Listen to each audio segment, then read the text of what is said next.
The shooters quickly disassembled their various weapons, all except the Oswald rifle.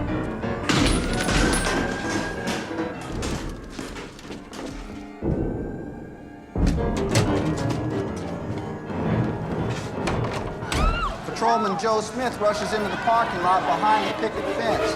He smells gunpowder. The character produced credentials from his pocket that showed him to be Secret Service. Let's see your ID. You see anybody else up here? No, keep looking. So I accepted that and let him go and continued the search. But I regretted it because this guy looked like an auto mechanic.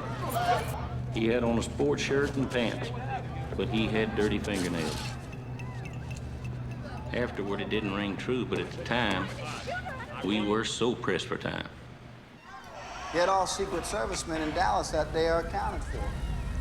None were on foot in Dealey Plaza before or after the shooting, till Dallas Secret Service Chief Forrest Sorrells returned at 12:55. At least 12 other individuals were taken into custody by Dallas police. No record of their arrest. Men acting like hobos were being pulled off trains, marched through Dealey Plaza, photographed, and yet there's no records of their arrest. Men identifying themselves as Secret Service agents all over the place. But who was impersonating them? And where was Lee Harvey Oswald? Around 12:15, on her way out of the building to see the motorcade, Secretary Carolyn Arnold sees Oswald in the second-floor snack room, where he said he went for a Coke. He was in a booth on the right side of the room. He was by himself, as usual, appeared to be having his lunch. I didn't speak to him, but I recognized him clearly. At the same time, Bonnie Ray Williams is supposedly eating his chicken lunch on the 6th floor.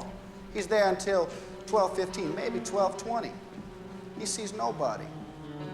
Arnold Rollins down on the street, he's looking up. He sees two men in the 6th floor window, presumably after Bonnie Ray Williams had finished his lunch and left.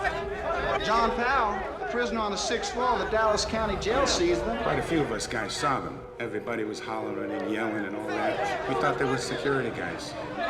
If Oswald was the assassin, he was certainly pretty nonchalant about moving himself into position.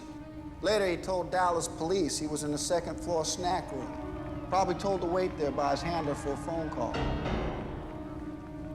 But the phone call never came. A maximum 90 seconds after Kennedy is shot, Patrolman Marion Baker runs into Oswald in that second-floor lunchroom. Hey, you! Do you know this man? Is he an employee? Yes, he is. The president's been shot. But what the Warren Commission would have us believe is that after firing 3 bolt-action shots in 5.6 seconds, Oswald then leaves 3 cartridges neatly side by side in the firing nest. Wipes the rifle clear of fingerprints, stashes the rifle on the other side of the lot. Sprints down 5 flights of stairs past witnesses Victoria Adams and Sandra Stiles, who never see him. Then shows up cool and calm on the 2nd floor in front of Patrolman Baker.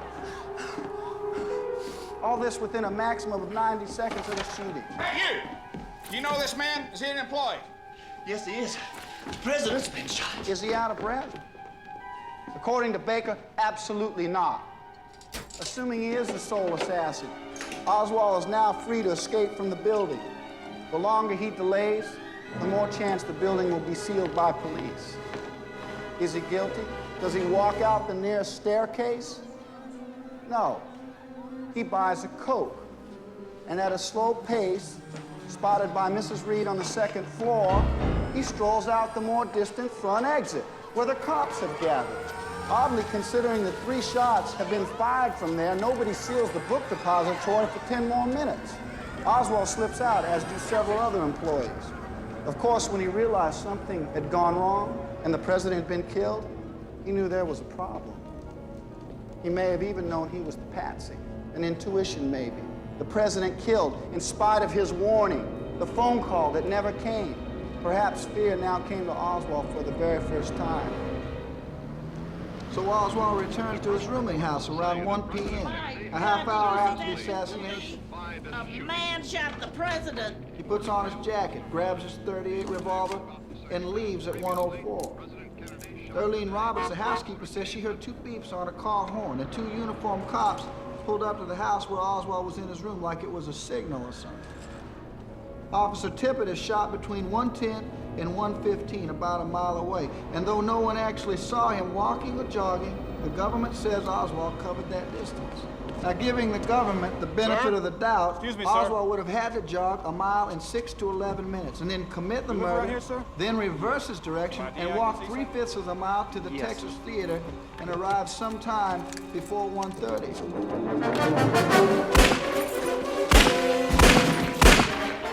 It's also a useful conclusion, after all. Why else would Oswald kill Tippit unless he just shot the president and feared arrest? Domingo Benavides, the closest witness to the shooting, refused to identify Oswald as the killer and was never taken to a lineup. Akela Clemens saw the killer with another man and says they went off in separate directions. Mrs. Clemens was never taken to a lineup or to the Warren Commission. At the scene of the crime, Officer J.M. Poe marks the shells with his initials to record the chain of evidence. Winchester. Those initials are not on the 3 cartridge cases which the Warren Commission present to him. As early as 12:44, only 14 minutes after the assassination, the police radio put out a description matching Oswald's size and build.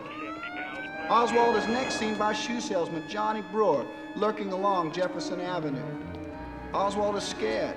He begins to realize the full implications of this thing. He goes into the Texas Theater, possibly his prearranged meeting point. But though he has $14 in his pocket, he does not buy the 75-cent ticket, and Brewer has the cashier call the police. In response to the cashier's call, at least 30 officers in a fleet of patrol cars descend on the movie theater. Now, this has to be the most remarkable example of police intuition since the Reichstag fire. And I don't buy it. They knew. Someone knew Oswald was going to be there. Brewer helpfully leads the cops into the theater and from the stage points Oswald out. There he is.